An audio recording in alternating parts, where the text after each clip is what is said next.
இன்னைக்கு இந்த வீடியோல நம்ம பார்க்க போறது பாவேந்தர் பாரதிதாசன் பிறந்த நாளை முன்னிட்டு தமிழ்நாடு அரசு சார்பாக தமிழ் வெல்லும் என்ற தலைப்பில் பல்வேறு போட்டிகள் நடத்தப்பட இருக்கின்றது.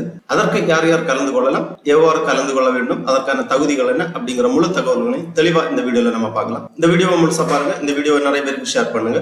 மனித சேவை சேனலை சப்ஸ்கிரைப் பண்ணாதவங்க சப்ஸ்கிரைப் பண்ணி பெல் ஐகானை பிரஸ் பண்ணுங்க. பாவேந்தர் பாரதிதாசன் பிறந்த நாளை முன்னிட்டு தமிழ்நாடு அரசு சார்பாக பல்வேறு போட்டிகள் நடத்தப்பட இருக்கின்றது. அதை குறித்து தமிழ்நாடு செய்தி மக்கள் தொடர்பு துறை சார்பாக வெளியிட்டிருக்கக்கூடிய ஒரு செய்தி குறிப்பை நம்ம பார்ப்போம். புரட்சி கவியும் சமூக சிந்தனையாளருமான பாவேந்தர் பாரதிதாசன் அவர்கள் பிறந்த நாளை முன்னிட்டு தமிழ்நாடு சட்டமன்ற பேரவையில் முதலமைச்சர் அவர்கள் ஏப்ரல் 29ஆம் தேதி முதல் மே 5ஆம் தேதி வரை தமிழ் வாரம் கொண்டாடப்படும் என்று அறிவித்துள்ளார்கள். அதனையொட்டி செய்தி மக்கள் தொடர்பு துறையின் ஊடக மையம் வாயிலாக தமிழ் வெல்லும் எனும் தலைப்பில் பல்வேறு போட்டிகள் நடத்தப்பட உள்ளது. புதியதோர் உலகம் செய்வோம், கெட்ட போரிடும் உலகத்தை வேரோடு சாய்ப்போம் போன்ற புகழ்பெற்ற கவிதை வரிகளால் பெரும் புகழ் படைத்த பாவலரான பாரதிதாசன் அவர்கள் புரட்சி கவி என்றும் பாவேந்தர் என்றும் அழைக்கப்படுகிறார். தமிழ் இலக்கியம், தமிழ் இலக்கணம் மற்றும் சைவ சித்தாந்த வேதாந்தங்களை முறையாக கற்று தமிழ் மொழிக்கு அருந்தொண்டாற்றியவர் பாரதிதாசன் அவர்கள். தமிழாசிரியர், கவிஞர், அரசியல்வாதி, திரைக்கதாசிரியர், எழுத்தாளர், கவிஞர் என்று பல்வேறு துறைகளில் தமிழ் மொழியின் இனிமையை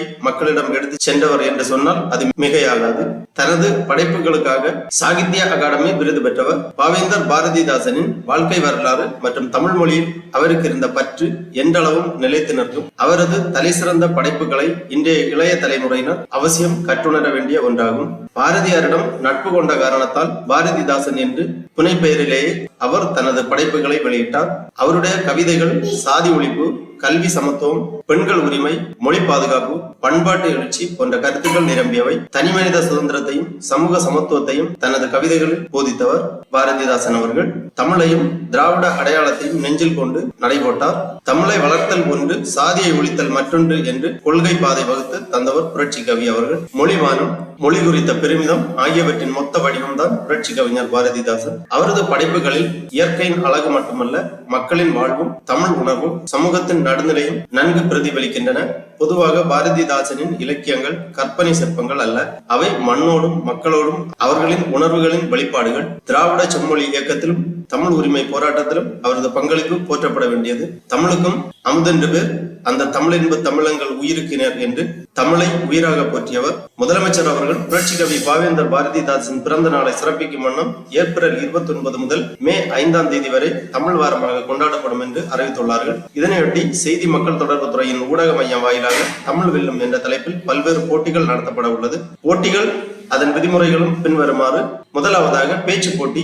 தலைப்புகள்: தமிழ் எங்கள் உயிருக்கு நேர், உயிரை உணர்வை வளர்ப்பது தமிழே, பாரடா உனது மானிட பரப்பை, எங்கள் பகைவர் எங்கோ மறைந்தார், ஒரு கதை சொல்லட்டுமா.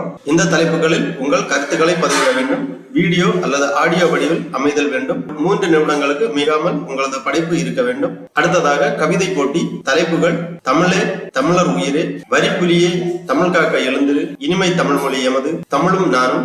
4 தலைப்புகளில் ஏதாவது ஒன்றில் ஒரு பக்க அளவில் கவிதைகள் அமைதல் வேண்டும். கவிதைகளை எழுதி PDF கோப்பாக அனுப்ப வேண்டும். அடுத்ததாக கட்டுரை போட்டி. தலைப்புகள்: புதியதோர் உலகு செய்வோம், துறைதோறும் தொண்டு செய்வாய், அறிவை விரிவு செய், மாபெரும் தமிழ் கனவு என்ற 4 தலைப்புகளில் ஏதாவது ஒன்றில் 3 பக்க அளவில் கட்டுரைகள் அமைதல் வேண்டும். கட்டுரைகளை எழுதி PDF கோப்பாக அனுப்ப வேண்டும். 4வதாக ஓவிய போட்டி. பாவேந்தரின் கவிதைகள், காவியங்கள், நாடகங்களை கருவாக கொண்டு ஓவியங்கள் அமைதல் வேண்டும். ஓவியங்களை PDF கோப்பாக அனுப்ப வேண்டும். 5வதாக ஒப்புவித்தல் போட்டி. தலைப்பு: பாவேந்தரின் தமிழியக்கம் நூலிலிருந்து 1, 3, அதாவது கரும்பு தந்த தீஞ்சாரை, ஒண்டமிழ் தாய் சிலம்படியின் பாடல்களை பரிந்துரைக்கலாம். இது குறித்த ஒப்புவித்தல் பதிவிட வேண்டும். வீடியோ அல்லது ஆடியோ வடிவில் அமைதல் வேண்டும். 3 நிமிடங்களுக்கு மிகாமல் இருக்க வேண்டும். போட்டியில் கலந்து கொள்பவர்கள் tndapia@தமிழ்வெல்லும்@gmail.com என்ற மின்னஞ்சல் மற்றும் கீழ்கண்ட QR கோடை ஸ்கேன் செய்து அதன் மூலமும் உங்களது படைப்புகளை அனுப்பி வைக்க வேண்டும். மே 31ஆம் தேதிக்குள் அனுப்பி வைக்குமாறு கேட்டுக்கொள்ளப்படுகிறார்கள். கீழே இதற்கான QR கோடு கொடுக்கப்பட்டுள்ளது. இந்த QR கோடை நீங்க ஸ்கேன் பண்ணீங்கன்னா அதற்கான லிங்க் கிடைக்கும். அதுல போயிட்டு உங்க பதிவுகளை நீங்கள் பதிவேற்றம் செய்யலாம். அல்லது